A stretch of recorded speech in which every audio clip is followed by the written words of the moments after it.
جو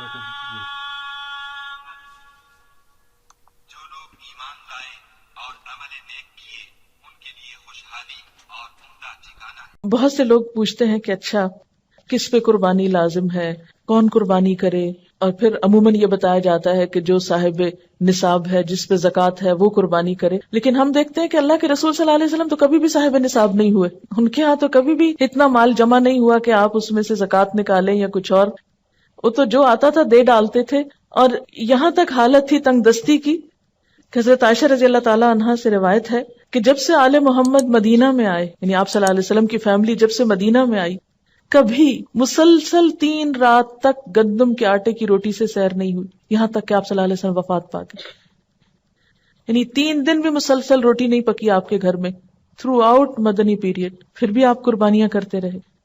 تو یہ قربانی پھر اصل میں کیا ہے؟ محبت کا اظہار ہے۔ اس کے لیے ضروری نہیں کہ آپ کے پاس اتنا سونا ہو یا اتنی چاندی ہو یا اتنا بزنس ہو یا اتنا بینک بیلنس ہو، بس آپ دیکھیں کر سکتے ہیں تو کر لیں۔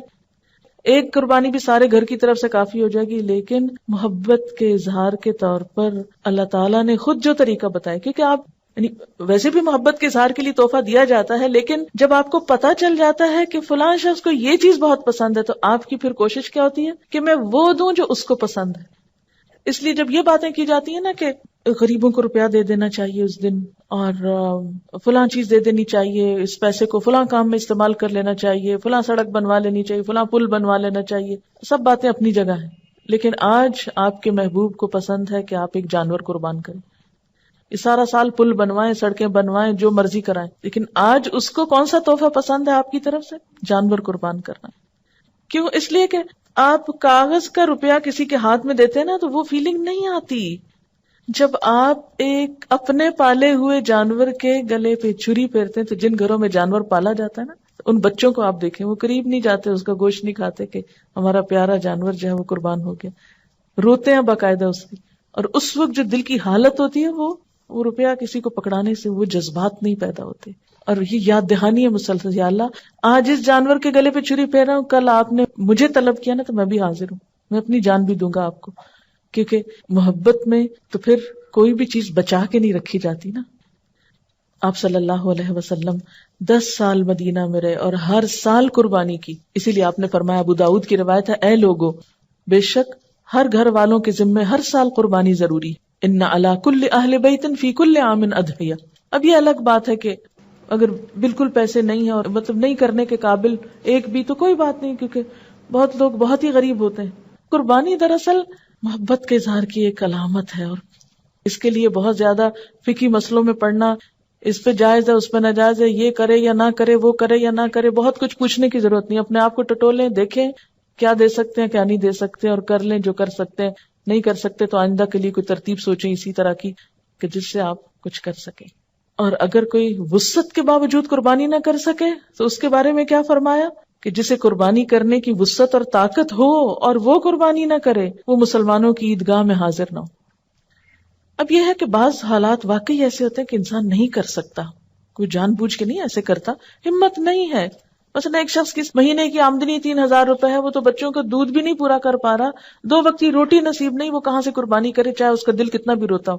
ایسا شخص کیا کرے؟ ایسے لوگوں کو بھی اللہ نے ثواب سے محروم نہیں رکھا۔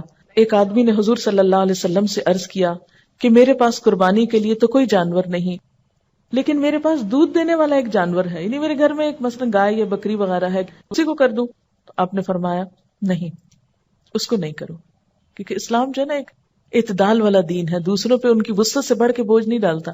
آپ نے فرمایا نہیں، بلکہ تو عید کی نماز کے بعد اپنے بال، ناخن اور مونچھیں کٹوا اور اپنے پوشیدہ بال مونڈ لے، بس اللہ تعالیٰ کے نزدیک یہی تیری پوری قربانی ہے۔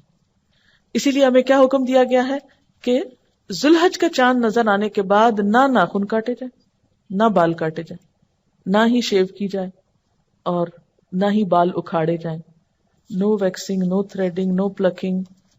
اور عید کی نماز کے بعد کیا کیا جائے؟ کیونکہ عام طور پر تو کیا ہوتا ہے، عید کی تیاری میں لوگ اپنے آپ کو سنوارتے بناتے ہیں، بچوں کے بال کٹوائے جاتے ہیں، حجامت کروائی جاتی ہے، لیکن اس عید کے موقع پر عید سے پہلے کچھ نہیں کرنا۔ عید کی نماز کے بعد جب دوسرے لوگ جانور کاٹ رہے ہوں گے تو آپ کے پاس جانور کاٹنے کو نہیں، تو اپنے ناخن کاٹ لیجئے، یہی آپ کی قربانی ہو گئی۔ یعنی جس کے پاس وسعت نہیں، اور جس کے پاس وسعت ہے قربانی کرنا ہے اس کے لیے بھی یہی حکم ہے. اور حاجی جو حج کرنے جا رہے ہوتے ہیں تو احرام کی حالت میں بھی ان بالوں کو، ناخنوں کو آپ ٹچ نہیں کر سکتے. تو اس طرح حج والے اور قربانی والے اور بغیر قربانی والے سب ایک چیز میں تو شریک ہو سکتے ہیں نا. یعنی اللہ تعالیٰ ہر ایک کو نیکی کا موقع دیتا ہے.